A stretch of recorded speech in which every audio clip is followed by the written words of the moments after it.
সংস্কার ও বিচার ছাড়াই নির্বাচনের দিন ঘোষণা সন্দেহজনক ইসলামী আন্দোলন বাংলাদেশের মন্তব্য।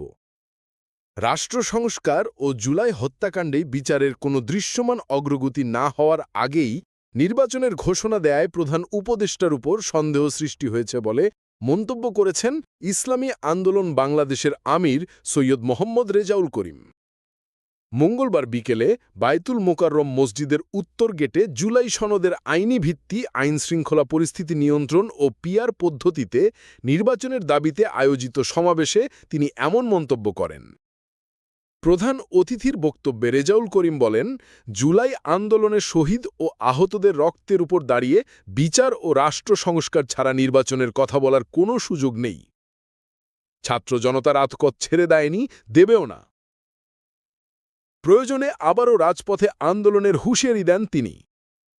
একই সাথে পিআর পদ্ধতিতে নির্বাচনের দাবি জানান ইসলামী আন্দোলনের এই নেতা। সমাবেশ শেষে বিক্ষোভ মিছিল করে ইসলামী আন্দোলন বাংলাদেশের নেতাকর্মীরা।